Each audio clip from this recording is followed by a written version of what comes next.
کریں گے۔ رکوع کے بعد ہمارے ہاں ایک بڑا اہم معرکۃ الآراء مسئلہ بنا دیا گیا کہ ہم جس طرح شروع دن سے یہ بات کہتے آ رہے ہیں کہ ہمارا علمی اعتبار سے ایک اصطلاح ہمارے ہاں استعمال کی جاتی یتیم العلم، تو ہم اپنے معاملات کے بارے میں بہت کم جانتے اور اتنا کم جانتے ہیں کہ ہم سے کوئی پوچھ لے کہ آپ یہ کام کیوں کرتے ہو تو ہمیں اس کا کوئی بھی علم نہیں ہے، بلکہ بسا اوقات ایسا بھی ہوتا ہے کہ کوئی ہمیں دکھاتا ہے تو ہمیں لگتا ہے کہ شاید یہ کام جو ہے یہ روایت سے ثابت ہے، ہمارا کام تو پتہ نہیں کہاں سے ہم کرتے چلے آ رہے ہیں۔ دوسری وجہ یہ ہوتی ہے کہ جھوٹ بولنے والے تینوں صحیح کر لو یار۔ دوسری بات یہ ہے کہ بعض اوقات یہ ہوتا ہے کہ اگلا بندہ، ہم نے یہ دیکھا چیلنج کھیلا جاتا ہے، ہمارے لوگ چونکہ بڑے بھولے بھالے ہیں، اگلا بندہ کھڑا ہوتا ہے، مناظروں کی جو مناظر ہوتے ہیں نا ان کی عادت ہوتی ہے، ان کا یہ تقیہ کلام ہوتا ہے، بات بات پہ قرآن کریم سر پہ رکھ لینا، لاکھوں کا انعام دے دینا اور بعد میں نکلتا کچھ بھی نہیں ہے۔ میں اس پہ انشاءاللہ آخر میں ایک بات آپ سے ذکر کروں گا۔ اب یہ جو معاملہ ہے اس مسئلے کو بڑا توجہ سے سمجھنے کی ضرورت ہے۔ جس طرح ابھی ہم نے انہی دنوں میں پڑھا کہ ابتدائے نماز میں بات چیت ہوتی تھی، یاد ہے؟ انہی دنوں میں ہم نے پڑھا کہ پہلے نماز میں سلام کلام کر لیا جاتا تھا۔ جب یہ آیت اتری وَقُومُوا لِلَّهِ قَانِتِينَ تو اس کے بعد سے نماز میں سلام اور کلام منع ہو گیا۔ اسی طرح سے نماز کے ابتدا میں جب ہم نے یہ بات بھی پڑھی کہ مسافر کے لیے اصل میں نماز دو ہی تھی، مسافر کے لیے دو ہی رکھی گئی۔ کی گل سحری کی تھی، لگتا سستی پہ گئی ہے یا بھول گئے ہیں۔ مسافر کے لیے دو ہی رہنے دی گئی، مقیم کے لیے 4 کر دی گئی۔ اسی طرح ابتدائے زمانہ میں ہر تکبیر کے ساتھ رفع الیدین کیا جاتا تھا۔ اب دیکھیے، اگر کوئی ہم سے کہے بھی رفع الیدین کا انکار کرتے ہو تو ہم تو انکار نہیں کرتے، کیونکہ جب آپ تکبیر تحریمہ کرتے تو کیا کرتے؟ رفع الیدین کا معنی کیا؟ دونوں ہاتھوں کو اٹھانا، تو ہم رفع الیدین کا انکار نہیں کرتے۔ اچھا، ہم جہاں جو بات کہنے والے ہیں وہ کیا ہے کہ اس کے علاوہ باقی مقامات پر ہاتھ اٹھائے جانے کا انکار کرتے۔ اب ابتدائی نماز میں کیا ہوتا تھا، یہ آپ کے سامنے اس وقت روایت ہے سنن ابن ماجہ کی۔ امام ابن ماجہ کا سن وفات ہے 273 ہجری۔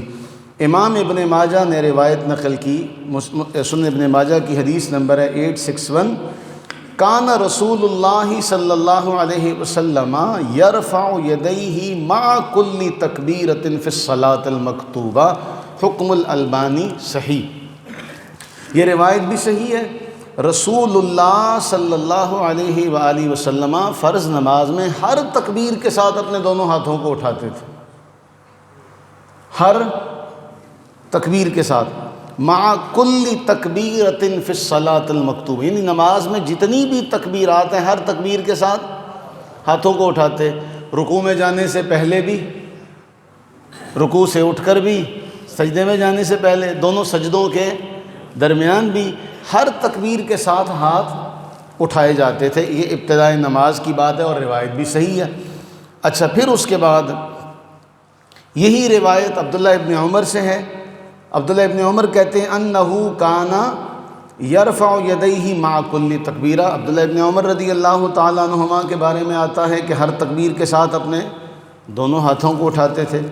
پھر حضرت جابر بن عبداللہ سے یہ روایت مروی ہے، وَكَانَ رسول اللہ صلی اللہ علیہ وسلم یرفع یدیہ فی کل تکبیرۃ من الصلاۃ، مسند احمد بن حنبل کی، کہ حضرت جابر کہتے ہیں کہ رسول اللہ صلی اللہ علیہ وسلم ہر تکبیر کے ساتھ نماز میں اپنے ہاتھوں کو، کتنی حدیثیں ہو گئی؟ 3، جن 3 روایات میں یہ معلوم ہوا کہ رسول اللہ صلی اللہ علیہ وآلہ وسلم ہر تکبیر کے ساتھ ہاتھوں کو اٹھاتے تھے۔ اسی طرح جب دونوں سجدوں میں جب تکبیر کہہ کر اٹھتے جو جلسہ ہے اس میں بھی آپ ہاتھوں کو اٹھاتے۔ اس کی روایت سجدوں میں رفع الیدین کی روایت شرح مشکل الآثار میں حدیث نمبر 5831، اس کو امام البانی نے اپنی صفت صلاۃ میں نقل کیا اور کہا کہ اسنادہ صحیح۔ اس میں بھی یہ روایت ہے کہ رسول اللہ صلی اللہ علیہ وسلم ہر اوپر نیچے جو تکبیر کہی جاتی ہے اس میں اپنے ہاتھوں کو اٹھاتے، یہاں تک کہ دونوں سجدوں کے درمیان بھی رفع الیدین کرتے۔ اب یہ سارے مقامات ہیں جہاں پر اپنے ہاتھوں کو اٹھایا جاتا تھا۔ بعد میں کیا ہوا، صرف پہلا رفع الیدین رہنے دیا گیا اور بعد کے جتنے مقامات تھے ان سب میں رفع الیدین کو ختم کر دیا گیا۔ اب جس پر ہم عمل کرتے ہیں، ہم اس پر عمل کرتے ہیں کہ ہمارے نزدیک نماز کے ابتداء میں رفع الیدین ہے، اس کے بعد کسی بھی مقام پر، بلکہ ہمارے امام طحاوی نے شرح معانی الآثار میں ایک نقطہ، ایک دلیل بنائی۔ وہ دلیل قائم کیا کی کہ شروع کا جو رفع الیدین ہے وہ سب کے نزدیک فرض ہے، تکبیر تحریمہ۔ اب جو بعد کا رفع الیدین ہے اس میں جو دونوں سجدوں کے درمیان والا رفع الیدین ہے اس کے بارے میں سب کا اتفاق ہے کہ یہ ختم ہو گیا، منسوخ ہو گیا۔ اب جو رکوع سے پہلے اور رکوع کے بعد والے ہیں یا تیسری رکعت کے شروع والے ہیں، ان کو یا تو شروع کے رفع الیدین کے ساتھ ملائیں گے یا سجدوں کے درمیان والے رفع الیدین سے ملائیں گے۔ بات سمجھے کہ شروع والا فرض ہے، دونوں سجدوں کے درمیان والا منسوخ ہو گیا۔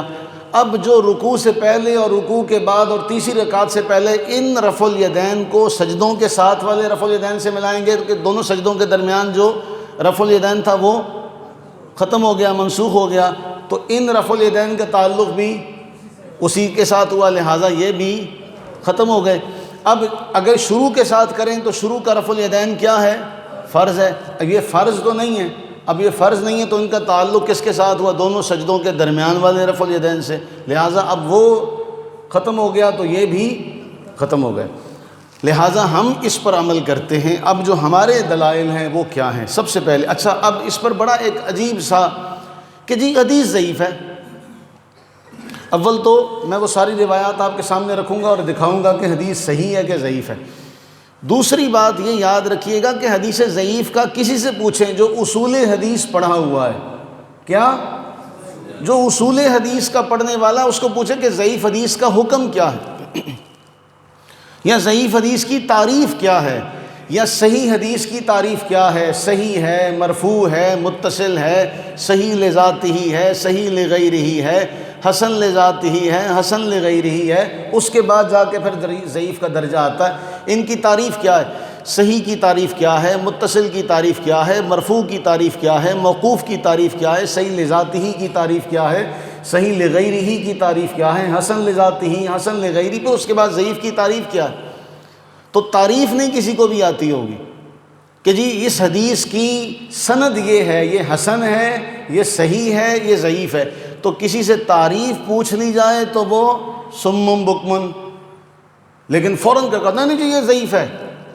اچھا عیب نکال لی، عیب نکال کے دیکھا، وہ کہا دیکھو جی یہ حدیث ضعیف ہے، پوچھو ضعیف کی تعریف کیا ہے؟ کیا ضعیف جھوٹی حدیث کو کہتے ہیں؟ ضعیف موضوع روایت کو کہتے ہیں؟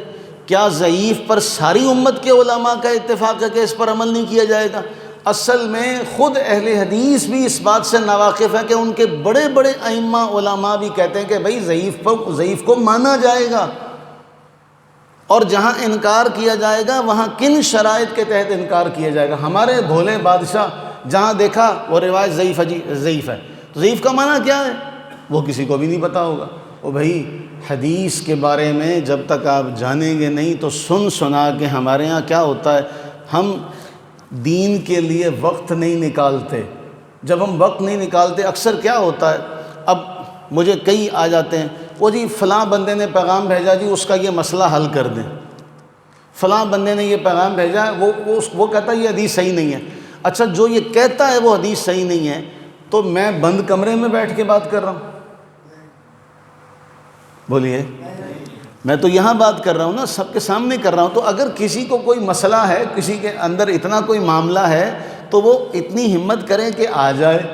وہ گھر بیٹھ کے اگر کوئی پیغام دیتا ہے تو پھر اس کا مطلب کیا ہوا کہ اس کا مقصد دین سیکھنا سمجھنا نہیں، اس کا مقصد صرف اور صرف اعتراض کرنا ہے۔ اچھا جی ہمیں ڈر لگتا ہے، اچھا ڈر لگتا ہے تو پہلے حدیث کو سیکھو تو صحیح، سمجھو تو صحیح۔ اچھا اب ہم آ جاتے ہیں اس پہ کہ یہاں سے ہم اپنے مسئلے کا آغاز کرنے لگیں، ذہن نشین کر لیجئے گا۔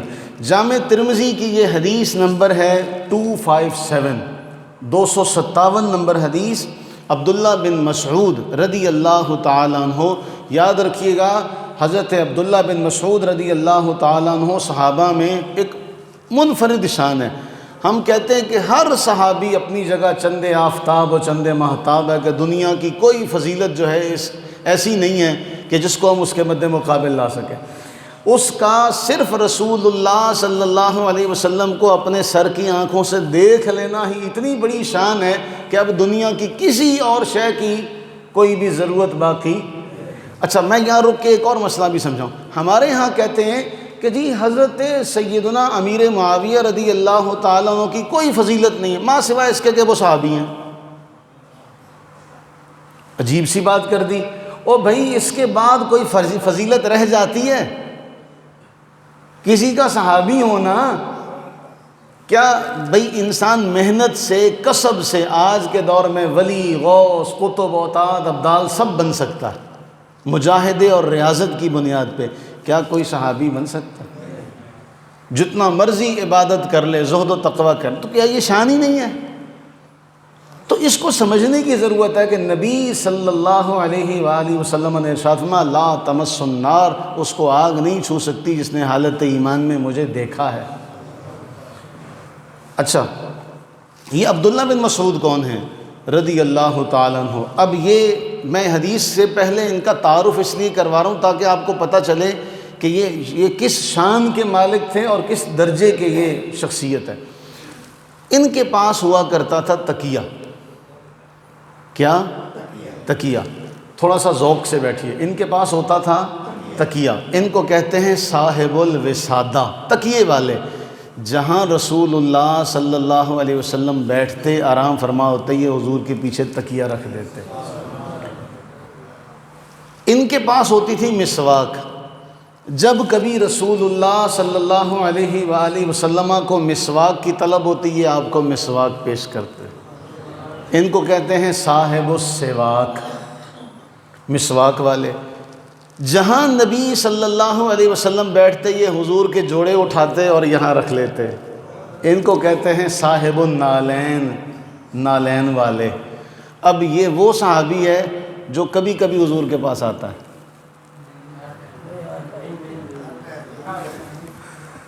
یہ وہ صحابی ہے جو مہینے میں ایک آدھ بار حضور کے پاس آتے ہیں۔ ہاں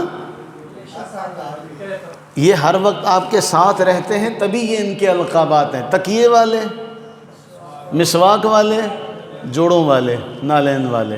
اب یہ روایت کرتے ہیں، عبداللہ بن مسعود سے روایت ہے، الا اصلی بکم صلاۃ رسول اللہ صلی اللہ علیہ وسلم۔ آپ فرماتے کیا میں تمہیں رسول اللہ صلی اللہ علیہ وسلم کی نماز پڑھ کر نہ دکھاؤں؟ فصلی، بس آپ نے نماز پڑھی، فلم یرفع یدیہ الا فی اول مرہ، سوائے پہلی بار کہ انہوں نے ہاتھ نہیں اٹھائے۔ بات ختم، سوائے پہلی بار کہ انہوں نے ہاتھ نہیں اٹھائے۔ اب اس کے بعد امام ترمذی پتہ ہے کیا کہتے ہیں؟ امام ترمذی کہتے ہیں وفی البابی، اس باب میں عبداللہ بن مسعود ایک، براء بن عازب، ان سے بھی روایت مروی ہے، اور حدیث ابن مسعود حدیث حسن ہے، حدیث حسن ہے۔ وَبِهِ يَقُولُ غَيْرُ وَاحِدٍ مِّنْ أَهْلِ الْعِلْمِ مِنْ أَصْحَابِ النَّبِيِّ صلی اللہ علیہ وسلم وَالتَّابِعِينَ وَهُوَ قَوْلُ سفیان الثوری وَأَهْلِ الكوفہ، کہ اہل علم صحابہ کا اور تابعین کا اور سفیان ثوری کا اور اہل کوفہ کا یہی قول ہے۔ کیا؟ سوائے پہلی بار کے رفع الیدین نہیں کیا جائے گا۔ عبداللہ بن مسعود کا، براء بن عازب کا اور اصحاب نبی علم والے، غیر واحد من اہل العلم من اصحاب النبی، حضور کے اصحاب میں سے جو علم والے اصحاب ہیں ان کا اور تابعین کا اور سفیان ثوری کا اور کوفہ والوں کا یہ قول ہے۔ کیا قول ہے؟ کہ عبداللہ بن مسعود نے سوائے پہلی بار کے ہاتھوں کو نہیں اٹھایا۔ اب ہم اس حدیث پر عمل کرتے ہیں۔ یہ حدیث شیخ البانی نے لکھا کہ حکم الالبانی صحیح، کیا ہے؟ صحیح، پہلی روایت۔ دوسری روایت سنن ابو داؤد کی، حدیث نمبر ہے 748، اور شیخ البانی نے اس پر بھی تبصرہ کیا کیا ہے کہ یہ حدیث صحیح ہے۔ عبداللہ بن مسعود سے ایک ہو گئی ترمذی کی روایت اور دوسری ہو گئی سنن ابو داؤد کی روایت۔ اس میں بھی آپ فرماتے ہیں کہ میں تمہیں رسول اللہ کی نماز پڑھ کر نہ دکھاؤں، آپ نے نماز پڑھی سوائے پہلی بار کے ہاتھوں کو نہیں اٹھایا۔ تیسری روایت اسی میں ہے سنن ابو داؤد کی، فرفع یدیہ فی اول مرہ وقال بعضهم مرۃ واحدہ، حکم الالبانی صحیح، 751 نمبر۔ اس میں بھی یہ کہ اپنے ہاتھوں کو سوائے پہلی بار کے دوبارہ نہیں اٹھایا۔ دو ہو گئی، جامع ترمذی، سنن ابو داؤد۔ تیسری حدیث کی کتاب سنن نسائی، امام نسائی کا سن وفات ہے 303 ہجری، حدیث نمبر ہے 1026۔ عبداللہ بن مبارک اس میں بہت بڑے راوی ہیں، یہ ذہن میں رکھیے گا۔ یہاں بھی یہی ہے کہ میں تمہیں رسول اللہ کی نماز پڑھ کر نہ دکھاؤں صلی اللہ علیہ وسلم، آپ نے نماز پڑھی سوائے پہلی بار کے ہاتھوں کو نہیں اٹھایا۔ یہ حدیث بھی شیخ البانی کیا کہتے ہیں؟ صحیح۔ کیا کہتے ہیں؟ صحیح۔ اب 3 روایتیں ہو گئیں، جامع ترمذی کی، سنن ابو داؤد کی اور سنن نسائی کی۔ ان تینوں میں کن سے روایت ہے؟ سیدنا عبداللہ بن مسعود رضی اللہ تعالیٰ عنہ کی روایت ان تینوں کتب میں موجود ہے کہ آپ نے سوائے پہلی بار کے ہاتھوں کو نہیں اٹھایا۔ اب ہم ایک اور آپ کے ساتھ بات رکھتے ہیں آپ کے سامنے۔ ہم یہ کہتے ہیں کہ آج کے دور کے جو اہل حدیث ہیں وہ پتہ ہے وہ ہماری چڑ میں آ کے، یہ جملہ بڑا سخت ہے لیکن وہ کیا کہتے ہیں، یہ فرض ہے، یہ کبھی بھی نہیں چھوڑا۔ ہم وہی والی تراویح والی بات آ گئی کہ بھئی حرم میں تراویح کتنی پڑھی جاتی تھی کرونا سے پہلے؟ 20، آج پڑھی جاتی ہے 8۔ تو وہ عمل صحیح تھا یا یہ عمل صحیح ہے؟ ایک بات۔ دوسری بات پھر پتہ کیا کہیں گے، او ہو جی آپ کو نہیں پتہ، آپ کو نہیں پتہ، وہ بھی 20 ایسے پڑھاتے تھے کہ 12 ایک امام پڑھاتا تھا، 8 دوسرا امام پڑھاتا تھا۔ تو آپ اس سے سوال کریں نمازی بھی بدلی ہو جاتے تھے؟ بھئی 8 پڑھ کے نمازی بھی سارے چلے جاتے تھے، پھر 12 پڑھنے کے لیے نمازی دوسرے آتے تھے۔ یہ عجیب سا نا لوگوں کو ایک مخمسے میں ڈالنے کے لیے، دیکھو جی امام تو 8 ہی پڑھتا تھا، امام 8 پڑھتا تھا، یہاں وہ کہتا بھی 8 ہو گئی ہیں سارے چلے جاؤ۔ اب اسی طرح یہ معاملہ ہے کہ جو پچھلے آپ کے بزرگان دین تھے وہ آپ سے کم جانتے تھے یا آپ سے زیادہ جانتے تھے؟ اب ایک 2 حوالے اس کے حوالے ذہن میں رکھیے۔ یہ کتاب ہے سوانح احمدی، کیا نام ہے کتاب کا؟ سوانح احمدی۔ یہ حالات ہیں ان کے اہل حدیثوں کے بہت بڑے بزرگ گزرے سید احمد بریلوی صاحب کے، اور اس کی کتاب کی جو تصنیف ہے یہ کی ہے مولوی جعفر صاحب تھانے سیری نے۔ اس کا صفحہ نمبر ہے 148، میرے پاس یہ کتاب موجود ہے، ٹھیک ہے، یہ صرف صفحہ نہیں دکھا رہا، کتاب بھی موجود ہے لیکن یہاں پر صرف تصویر آپ کو دکھا رہا ہوں، یہ بڑی پرانی چھپی ہوئی ہے۔ اب اس کتاب کا صفحہ 148 آپ کے سامنے ہے۔ یہاں وہ لکھتے ہیں کہ ایک کتاب لکھی اسماعیل دہلوی نے، جس کتاب کا نام ہے تنویر العینین فی اثبات رفع الیدین۔ تنویر العینین، دونوں آنکھوں کا نور، اس بات کے ثبوت میں کہ دونوں ہاتھوں کا اٹھانا ثابت ہے۔ اب اس میں لکھا کہ رفع یدین سنت غیر مؤکدہ ان سنتوں میں سے ہے کہ جن سے قرب الہی حاصل کیا جاتا ہے۔ رفع یدین کرنے والا ثواب پاوے گا، مگر رفع یدین کے تارک پر ملامت نہ کی جائے گی، اگرچہ عمر بھر نہ کرے، اگرچہ عمر بھر نہ کرے۔ اور یہ کیا ہے؟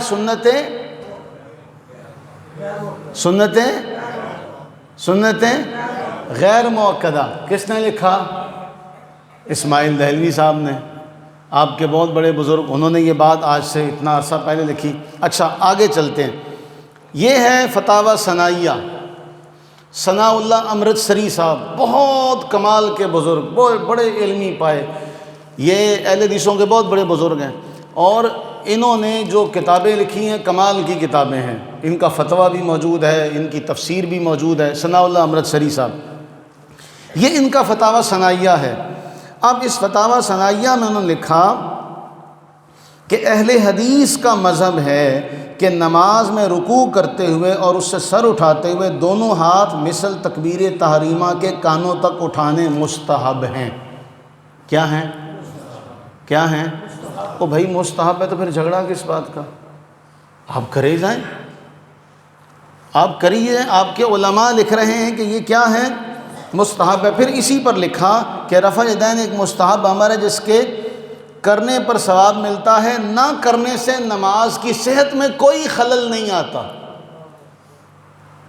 نہ کرنے سے نماز کی صحت میں، ابھی آپ کو لگ رہا ہوگا کہ کوئی نہیں، نیند زیادہ ہے، وقت بھی زیادہ ہو رہا ہے، لیکن یہ قیمتی باتیں کہ اس کے نہ کرنے سے نماز میں کوئی خلل نہیں آتا۔ یہاں ایک اور بات بھی کہتا چلوں، انہی کے فتاویٰ میں یہ بات بھی موجود تھی کہ داڑھی جو ہے اس کو حسین رکھا جائے، تراشا خراشا جائے، ایسی لمبی نہ ہو کہ ہندوؤں کے ساتھ اور سکھوں کے ساتھ مشابہ ہو، لہٰذا داڑھی کو تراشنا خراشنا جائز ہے۔ لہٰذا داڑھی کو تراشنا خراشنا جائز ہے کہ دیکھنے میں حسین معلوم ہو اور ہندوؤں اور سکھوں کے ساتھ مشابہ۔ یہ اس کا پرانا ایڈیشن ہے فتاویٰ ثنائیہ کا، لیکن نئے فتاویٰ ثنائیہ میں مبارک ہو یہ فتویٰ موجود نہیں ہے۔ نئے فتاویٰ ثنائیہ میں یہ فتویٰ موجود، کیونکہ اب داڑھی بڑی رکھیں گے تو پھنس جائیں گے، کیونکہ اپنے ہی مفتی صاحب کا فتویٰ ہے کہ بھئی سکھوں سے مشابہت ہو جائے گی، ہندوؤں سے مشابہت ہو جائے گی، لہٰذا داڑھی ایسی نہیں رکھنی چاہیے کہ دیکھنے میں لگے کہ سکھ ہی آ رہا ہے۔ اگر چنگا یہ کرو کہ فتویٰ ہی کاٹ دو، نہ رہے گا بانس نہ بجے گی بنسری، بات ہی ختم۔ یہ بھی کام ہو رہا ہے۔ دو حوالے ہو گئے۔ تیسرا یہ فتاویٰ ہے شیخ الاسلام ابن تیمیہ کا۔ شیخ ابن تیمیہ نے لکھا کہ اکثر ائمہ کے نزدیک یہ مستحب ہے۔ کیا ہے؟ مستحب ہے۔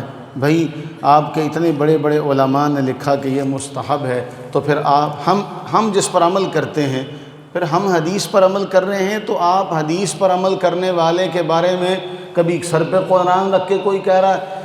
ایک بندے کا کلپ دیکھا، وہ سر پہ قرآن رکھ کے کہتا ہے کہ مجھے ایک حدیث لا دو، ایک حدیث لا دو۔ جس نے پڑھی نہیں ہے، جس نے دیکھی کبھی نہیں ہے، تو اس کو تو نہیں ملے گی۔ آپ نے کتنی حدیثیں دیکھ لیں۔ اب اس میں یہ لکھا ہے کہ یہ مستحب عمل ہے، سب نے لکھا۔ میں اس وقت سنن ابو داؤد کی ایک روایت پیش کرتا ہوں بات اختتام کی طرف۔ سنن ابو داؤد کا یہ ترجمہ اہل حدیثوں کا کیا ہوا ہے، انہی کا مکتبے کا چھپا ہوا ہے۔ یہ سنن ابو داؤد کی حدیث نمبر ہے 748۔ اس میں بھی یہی ہے کہ عبداللہ بن مسعود رضی اللہ تعالیٰ عنہ نے سوائے پہلی بار کے ہاتھ نہیں اٹھایا، اور اس حدیث کو انہوں نے کیا لکھا ہے؟ صحیح لکھا ہے۔ تو بھائی جھگڑا ختم۔ جھگڑا تو ہے ہی اس بات کا کہ کہیں بھی لکھا ہوا نہیں ہے۔ تو ہم نے یہ آپ کو دکھا دیا کہ جو ہم پڑھتے ہیں ہم کس پر عمل کرتے ہیں؟ آپ کیے جائیں، اس لیے کہ ہم کہتے ہیں یہ رسول اللہ صلی اللہ علیہ وآلہ وسلم کی اداؤں کو اللہ نے زندہ رکھنا ہے۔ قیامت آ جائے، ایسا نہیں ہو سکتا کہ رسول اللہ صلی اللہ علیہ وسلم کی کسی ادا کو اللہ تعالیٰ معدوم کر دے یا ختم کر دے۔ اللہ نے اپنے محبوب کی ہر ادا کو زندہ رکھنا ہے، کسی نہ کسی صورت میں زندہ رکھنا ہے۔ لہٰذا بھئی ہم یہ کہتے ہیں آپ بھی حضور کے ایک عمل پر عمل کر رہے ہو، ہم بھی اسی عمل پر عمل کر رہے ہیں، لہٰذا پھر مسئلہ کس بات کا؟ جب کہ آپ کے ائمہ محدثین یہ بات کہہ رہے ہیں کہ بھئی یہ مستحب ہے، اگر کوئی ساری زندگی نہ کرے تو کوئی ملامت نہیں۔ آج کے دور میں اہل حدیث کہتا ہے یہ فرض ہے، تو آج کے جتنے آپ کے پہلے سارے علماء تھے وہ کیا تھے؟ پھر حدیث آپ کے سامنے سنا دی، آپ کو یاد رہیں گی۔ حدیثیں اور بھی بہت سی ہیں، سر دست یہ عبداللہ ابن مسعود رضی اللہ تعالیٰ عنہ والی کافی ہے، آپ اس کو یاد رکھیں، ورنہ یہ ساری موجود ہے۔ اس وقت روایات میں آپ کے سامنے رکھ سکتا ہوں کہ جن میں یہ سارا موجود ہے کہ کن کن ائمہ محدثین نے اس کے اوپر عمل کیا اور ثابت بھی کیا گیا۔ میں چونکہ کہہ چکا ہوں، آخری بات ہے، صرف اس لیے کہ آپ کے ذہن میں ہے کہ عبداللہ ابن مسعود کی روایت ہے، ایک روایت عبداللہ ابن عمر کی آپ کے سامنے، امام طحاوی نے اسے نقل کیا شرح معانی الاثار میں، اور شرح معانی الاثار کا روایت نمبر ہے 1357۔ حضرت مجاہد یہ شاگرد ہیں عبداللہ ابن عمر کے، کہتے ہیں کہ میں نے عبداللہ ابن عمر کے پیچھے نماز پڑھی، انہوں نے بھی سوائے پہلی بار کے ہاتھوں کو نہیں اٹھایا۔ عبداللہ ابن عمر، دو نام یاد رکھیے گا، عبداللہ ابن مسعود، عبداللہ ابن عمر۔ عبداللہ ابن عمر رضی اللہ تعالیٰ عنہما کے شاگرد کہہ رہے ہیں کہ میں نے آپ کے پیچھے نماز پڑھی تو آپ نے اپنے ہاتھوں کو نہیں اٹھایا۔ لہٰذا اللہ تعالیٰ سے یہ دعا کریں کہ اللہ تعالیٰ ہمیں یاد رکھنے کی توفیق عطا فرمائے، اللہ تعالیٰ ہمیں ان مسائل کو یاد رکھنے کی اور ہمیں ان کو ازبر کرنے کی